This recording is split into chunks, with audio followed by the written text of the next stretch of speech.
Ready.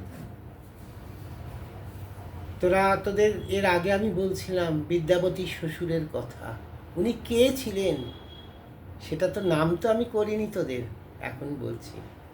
উনি হচ্ছেন মহর্ষি বিশ্ব বসু।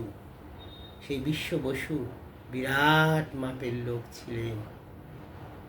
আমাদের ভারতবর্ষ, এর আগে তোদের বলেছি আমি, আমাদের ভারতবর্ষের মধ্যে বহু বহু বড় বড় সন্ন্যাসী মহর্ষি এরা এসেছেন, বারংবার এসেছেন। এবং শুধু এসেছেন নয়, এরা নিজেদের স্বার্থে কিছু করে যাননি। এই যে আমাদের আগামী প্রজন্মগুলো আসছে, তাদের উদ্ধারকল্পে নানান রকমভাবে তারা পথ নির্দেশ করে দিয়ে গেছে। সেই পথ দিয়েই আমরা চলি। যাক, এ কথা আরও পরে বলবো, তার আগে বলি জগন্নাথ দেবের কথা। এরপরে বহু মানুষকে ডেকে পাঠালো কারিগরকে ইন্দ্রদুম্ন। কেউ একটা ছেদন পর্যন্ত ওই কাঠকে করতে পারছে না, কেউ করতে পারছে না। বিশ্ববসু এই ইন্দ্রদুম্ন তখন খুব চিন্তায় পড়ে গেলেন, বললেন যে কীভাবে তৈরি হবে এই মূর্তি। তখন শ্রীহরির নির্দেশে স্বয়ং বিশ্বকর্মা একটি বৃদ্ধর বেশে এসে ইন্দ্রদুম্নকে বললেন, আমি মূর্তি তৈরি করে দেব।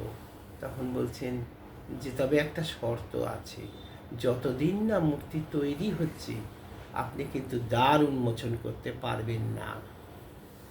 তা ইন্দ্রদুম্ন বললেন বেশ। উনি তখন ওই কাঠটি আর বিশ্বকর্মাকে একটা ঘরে বন্দির মতন বন্ধ করে দিলেন।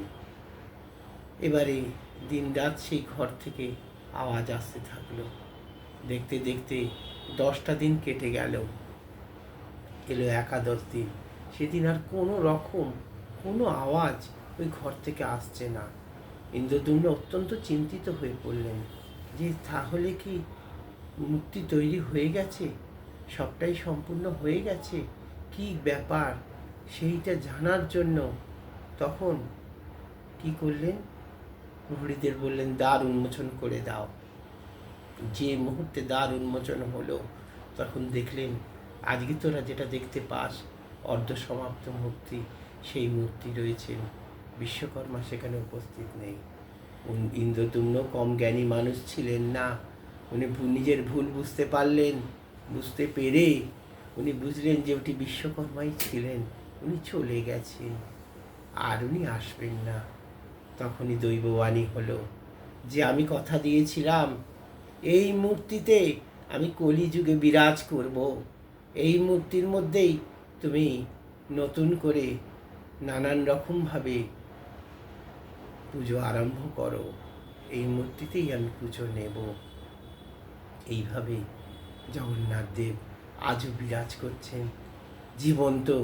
নারায়ণকে দর্শন করতে চাইলে তোরা বারংবার ছুটে যাবি নয়, মন্দিরের মধ্যে বাবার সামনে দাঁড়াবি যখন গিয়ে, তখন অন্য কোনো চিন্তা নয়, স্বয়ং শ্রীহরিকে ডাকতে থাকবি, শ্রীহরির চিন্তা করবি, তাহলেই পাবি অনেক কিছু জিনিস পাবি।